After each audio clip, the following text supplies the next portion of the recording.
Hi, it's in the lab time. I'm you. Wait, no, I'm me. I'm Drew Doherty. You're Drew. You're John Harris. I'm John. And you're you. Yeah, And you're. It's the three of us. We're having this Yes. nice conversation. That's right. We're not hearing much from you, but you're involved, and we appreciate that. There's a Mike Leach story in there, something about like the chicken is involved, but the hog is committed. We'll tell that story some other time. Oh yeah, we got it. That's got to be an off-season story time that we got to get into for sure. Yeah, and the rest of it. Rest in peace, Coach Leach. Yes. We love you. We missed R.I.P. you.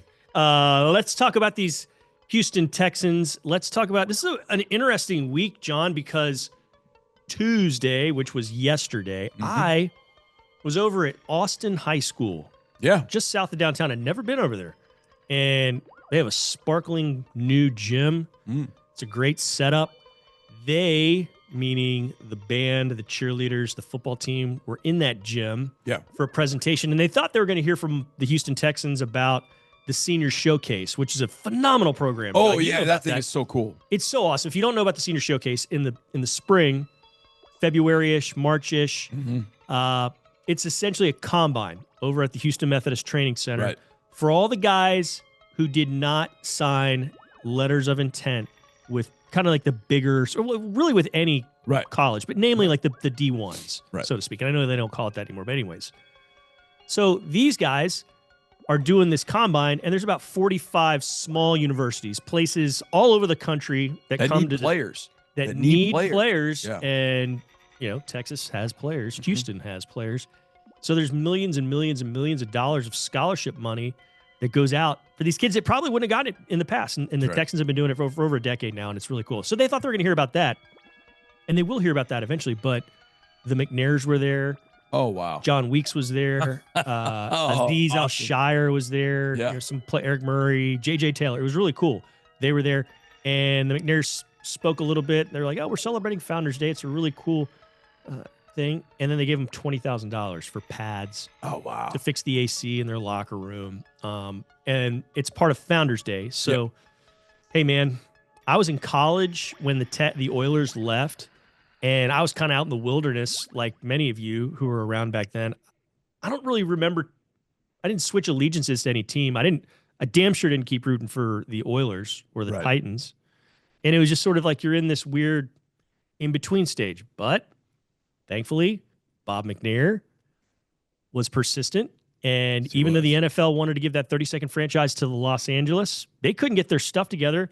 And Bob McNair was there saying, hey, we're ready. We're ready. We have everything in place. They're like, thanks, but boom, boom. Thanks, but boom, boom. And this is over a span of years. Finally, on October 6th of 1999, Astros playing the Braves in the playoffs. And the NFL gives that franchise to the city of Houston to Bob McNair. And a few years later, we have Sunday Night Football, and the Texans beat the Cowboys in the first ever game. But it was pretty awesome. So I want to raise a glass to the late Bob McNair, glass of Modelo for him. Thank you for bringing football back. Thank you, and happy Founders Day to all who celebrate. And I know you're celebrating, John. I'm celebrating too. We would not be sitting in this seat were it not for the great Bob McNair bringing football back to town. It was a long time without, and now it's been a long time with, about 20-some years. And happy Founders Day, friend. Yeah, happy Founders Day. I think about that a lot, Man, we are lucky with what we get to do every day. Yeah. And where we can have a franchise. And when you look back at it, I know a lot of people do like, well, it was only 3 years or whatever it was, what the time frame was. It's about 5 or 6. It was about 5 or 6. It wasn't that long, but you didn't know during that time frame that you were going to get a team, like you said. Bob McNair, they wanted it in L.A. Right. They wanted it in L.A. wanted it in L.A. They were doing everything possible to get a franchise to L.A., which I couldn't understand. I couldn't understand where, like, there's not a love and a passion for it out there like it is in the city of Houston. And I was like, the Rams were successful in L.A., but, listen, knowing with my family living out there, I know what LA is about. There's so many different options. Sure. Even when they won a championship in 2021, the Rams were still like lower on the list of options. But the fact they have two teams in LA, great. They got SoFi, okay. They can put the NFL Network out there. That's fantastic. But none of it is going to come close to the passion that you have in this town. And you're right. Bob McNair was just, we've got our stuff together. We're ready to go. Everything that you want, NFL, we're ready. You just have to tell them no and look at the reality, and that is we've got our stuff together here. Yeah. We're ready. And eventually the NFL said, you know what? You're right. You're ready. Let's go. And then a few years later, it became, hey, we still want to put teams in LA. And then now it's obviously when San Diego went there and Oakland went there. Oakland didn't go there. The Rams they wanted to. Louis. They wanted to badly. And then they ended up in Las Vegas. So, man, how about Oakland? Just as an aside real fast. How about Oakland's lost the A's? Yeah. The Raiders. It's rotten. And technically, they've lost the Warriors, too, because the Warriors went across the bay to San Francisco. Mm-hmm. No, man, it's really sad. Hey, and then one last addendum to all this. So the NFL wanted to be in Los Angeles, and they wanted to be there in the 90s. But the NFL came to Houston. About 7-8 years ago, at an owners meeting in Houston, the NFL finally decided, yes, okay, we're going to get those NFL teams back in LA, and they sent the Rams and they sent the Chargers there. So Houston made it happen, sort of. That's right. Anyhow, Houston hopefully going to make it happen on Sunday against the Bills. Big time slobber knocker coming up. 3-1 teams. Mm-hmm. Josh Allen didn't have a great night the other night, but you still look at his season stats. 116 passer rating, 7 touchdowns, 0 picks. You know about his arm. You know about his legs. You know he can do some damage to you. So let's bring in another favorite from the past in Randy the Macho Man Savage for our weekly Cream of the Crop Award winner. The cream of the crop. Thank you, Macho Man.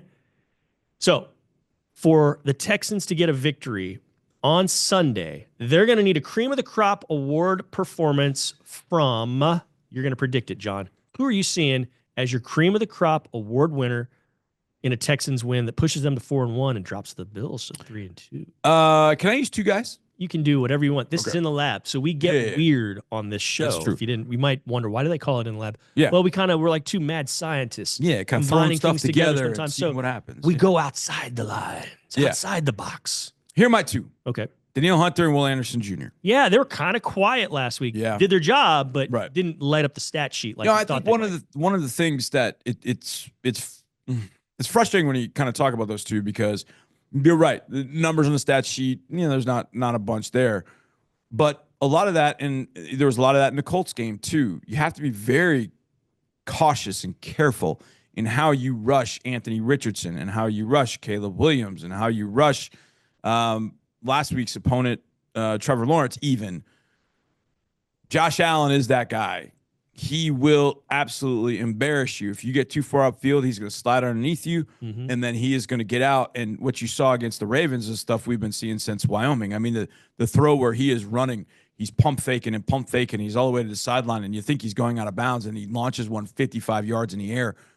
So there are a lot of different players that have to be cognizant of Josh Allen's abilities. Oh, he can't throw it this. Oh, God, he did. Oh, my God, he threw it that far.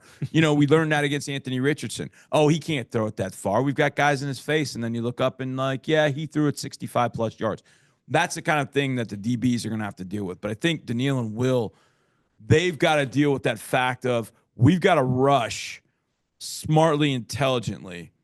We can't just fly a field. We can't throw some crazy moves, work back to the quarterback, all that kind of stuff. We have to really be disciplined about that particular aspect of our rush. Mm-hmm.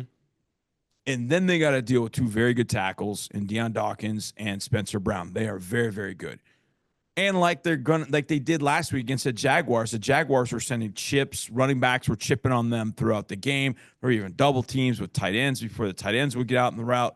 So they have to deal with all of that, and then they got to deal with bringing down a guy that's 6'5", 240 pounds, and is as good a running back as anybody the Texans are going to face. So I'm going with Danielle Hunter and Will Anderson Jr. as my cream of the croppers for this game against the Bills. Yeah, great choices, and they could be great choices every single week. I like that. That's a good one. I'm going to do another guy who's probably a great choice every week, and I think I've done him before this season, and I'm going with Derek Stingley Jr.